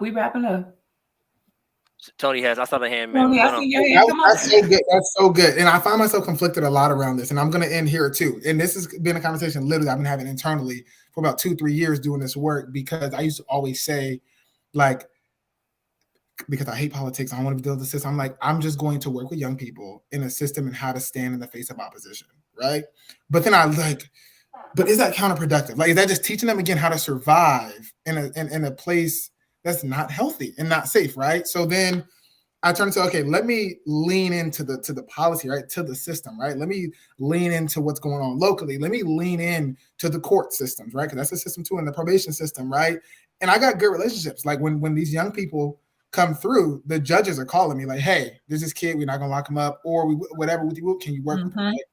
But then that does also call the question, like, is this dismantling this? Like, is this helping the system? Like, because I'm here, I'm the one that they can call and I trust me and who I have access to for young people? Or is this perpetuating the system because they know they got me, they can call? Right. So, because what I'm saying, my point with that is that me being present is not stopping young people from entering the system. It's just that if they enter, now we can call Tony and then he could work with them and then hopefully get good results and we don't got to feel too bad about it. So I found myself conflicted and like trying to balance that a lot. Like being in the system, right? Like being the people knowing me, is that enough? Right. Or do I have to go a step up and say, I love that you know me and you can call me, but how do we stop young people from entering through these doors in the first place? And how do we get them resources in the first place so that we can actually offer true deflection programs? So like in place of, in lieu of a system, you can go here and work with all these folks that we know about. So that's just, I love this. And I love the fact that I love the fact that we don't have the answers, because when we don't have the answers, but we can ask the questions, it gives God the opportunity to show up. And this is what I tell the young people when they come to me and they're like, Mama T, I don't know what to do. Well, we're going to ask God, because I don't know what to do either. But I do serve a God, and I believe that He is omniscient, that He is all knowing, that He is all powerful. Now, I also believe faith without works is dead, meaning that if He gives us a thing and says step one, step two, step three, and you just keep praying step one, step two, step three, but you don't ever move step one, step two, step three, shame on you. Shame on you. Faith without works is dead. We don't have the answers, but we serve a God that is still seated on the throne. I believe that. I really, truly, with my whole heart, Marcel, I believe that. So when that baby called me, I prayed for him. I gave him the word God gave to me for him. I sat with him. I fed him. I loved on him. He responded to the best of his ability. I didn't have to wash my hands of the situation. I will always be here, because when he's ready for transformation, I serve a God that transformed my life. Because I can tell you where I should have been. I can tell you what I could have been doing. But God stepped in. So I know He's real. I know He's sovereign, and I know He can do a thing or two. If you are not called to be in the trenches, get out the way. Please. And stop hating on those that have been called. Because no, we dodging bullets. Rapid fire. The enemy is trying to kill us because we're going in trying to save these babies. And we're not trying to save them salvation. We're trying to show them the way out and the way to, or the way through. So wrapping up, any final thing, any final word that you would want to share based on just this conversation? This ain't the final conversation. We're going to have a strategy session, it sounds like. But any final thoughts, any final thing that just is in your spirit that you would want to say or to leave before we tap out? And then I am going to just say a small, simple prayer for our youth and our young adults before we tap out. Allow me to again thank you, Elder Tony, for allowing us the space to be able to come on and have this conversation with you. It is a continual conversation, of course, but I will say, for those of us who are the next generation of leaders, it is necessary now more than ever for us to come together. There's an old statement that says, together we stand, divided we fall. And because we don't all have the answers, guess what we have to do? We have to bring all of the answers to the table and try to see what works. But we can't continue to keep the kingdom divided and try to bring together a generation that is seeing, that is hearing the preacher talk about the preacher next door and the church around the corner, and then try to say, come together, let's do something together. We can't do that. The enemy has been strategically keeping us away from each other so that we don't come together arm in arm, breast to breast. Listen, I'm going to say this unapologetically. I don't care what religion you are. I don't care what it is that you decide to do. I don't care what it is that you struggle with. My calling is to bring us together and to help each other prosper. So I want to get with whoever. It doesn't matter. I want to get with whoever and see how we can help the next generation to become the best people that they can be. To my brother Marcel, to my brother Tony, and even to my brother Ender, man. Y'all let me know what we can put together, and we will get together and we'll do it. And I don't want to escape the fact, Elder Tony, Sister Tony, that we have to bring the Black woman into this conversation as well. Yeah. Oh yeah. I agree. I'll just say this last thing. My one last thing, I think, if I was to just impart anyone to anyone who's listening, or even just considering, like, okay, I know a couple of young people. I guess the first thing that I would say is just seek to understand them. Just seek to understand first, and where they come from, or if it's a behavior in which you met this young person because they did a behavior that was not okay. Seek to understand why. Just ask them why. I've worked with so many young people. You can ask any one of them. I've asked them this question at least once since I've known them. Like, just help me understand, because we talk about a lot of topics. Again, gang affiliation is not a topic that people that are entrenched and talk about. Oh, you don't talk about that, right? And obviously, I'm not naive. I don't ask the question straight out. But when I develop that relationship with them, and I get to a place where it's like, we're gonna let's move into accountability now. Like, let's move into like planning for your future. I always lead with just help me understand what it is, like how you got to this place. Help me understand why you continue to operate in this place when you can tell me you know that you don't want it because you told me that.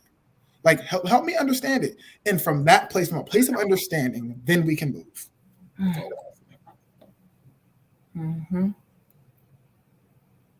Marcel? The final thoughts.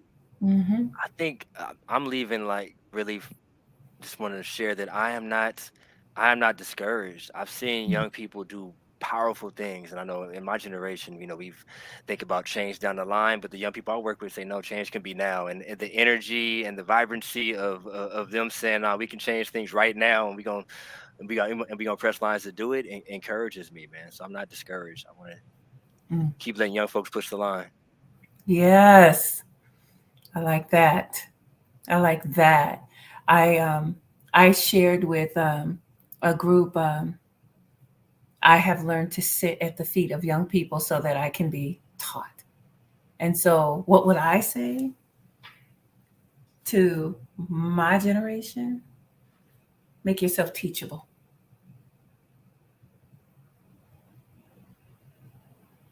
Don't be too proud to sit at the feet of these young folks and be teachable. Yeah. So, I want to pray for our babies. Um, the one thing that God is putting on my heart is something, Dr. Gordon, you said something and it triggered something else. Tony, I know that you do this, and Marcel, you do this as well. A lot of folks do that work with youth and young adults. Vision, future. It's difficult to strive for something that you can't see. It's difficult to hope for something that you can't imagine. Survival, I need to get a job. What kind of job? What do you like to do? What do you see yourself doing? Tony, come off of mute.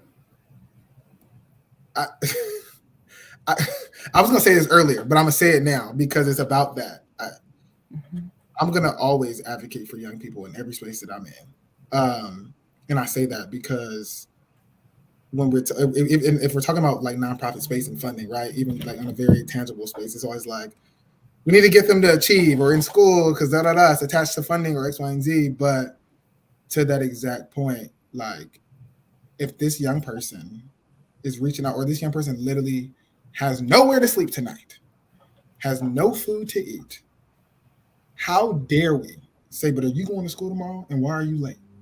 If we are not going to get them there, if we're not going to give them food, if we're not going to make sure they got a bed to sleep in, how dare we ask these questions of them and try and hold them accountable in those ways if we cannot first at least attempt to fulfill a need that they may have, a very basic needs. That's all. That's all. Mm-hmm. So the way that I want to end this in prayer is this. I want to give each of you just a moment to make a declarative statement. I believe in the power of our words. I believe that life and death is in the power of the tongue, and that we have been given the gift to actually speak things that are not as though they were, to name things, to speak things into existence, to beget them. I felt that, to bring forth life. And I believe as a woman, because I was pulled from the rib of man, that I have the same anointing, the same gifting, and the same capacity and ability. So we are going to speak a thing. That is our prayer. We are going to speak a thing. And I know God is downloading it. I know Holy Spirit is downloading in your spirit. So come off of mute and speak.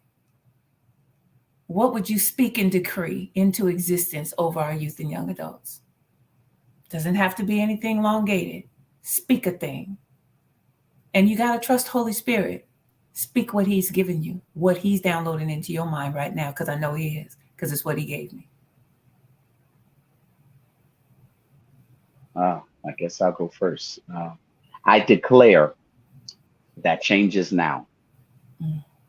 Not only do I declare that change is now, but I declare that the spirit of suicide and the spirit of depression be lifted off this generation. Thank you, God. I declare the generational curse is done. You shall live and not die. Not now, but right now.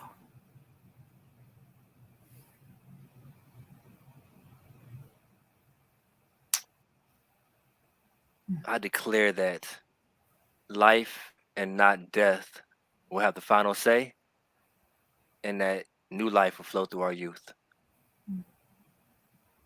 Thank you, God. I truly, truly believe, and I declare that young people has exactly what it takes and exactly what we need to join the table and to be brought into space. Number one, we just have to give them the space. And two, for my young people, and I tell them this all the time, I can believe it all day long. But if you don't believe it yourself, and if you don't believe in yourself, this means nothing. So I just really impart that to young people all the time, that believe that you're a leader. Believe that you carry the power in your choice to change the system. Believe that you deserve the opportunity, a second opportunity. Let's start there. Believe that you deserve the opportunity to be in space, to be heard. Believe that you deserve to be loved. Mm. Believe that you deserve time, because so many times they don't. They literally don't believe that they deserve success. And I just want young people to believe that. Mm. Believe it first, because it's so hard to do anything if you don't believe it. You can't withstand like barriers and hard things in a journey if you don't even believe that you should even be at the destination. Mm. If you don't believe that you should be successful doing it, why would I keep fighting against barriers that come along the route? I see it every day. That's it. So we decree then that your faith shall accelerate. Every man has been given a measure of faith. So we decree and speak to your faith. We speak to your belief system. For every lie that the enemy has decreed, we speak and cast that down. And we speak truth to your belief system, that you will believe that you have purpose, believe that you have promise, believe that you are a chosen generation and that God has called you for a time such as this. You shall live. You shall not die. You are the head. You are not the tail. You shall trample over serpents. You shall lead us. You will teach us and you will show us the way. You are the light. God has called and commissioned you for a time such as this, and you're going to make it through this, because if you could make it through that, you can make it through this. And it is so. In Jesus' name, amen. Peace and blessings. We love y'all. And we will tap in with you soon.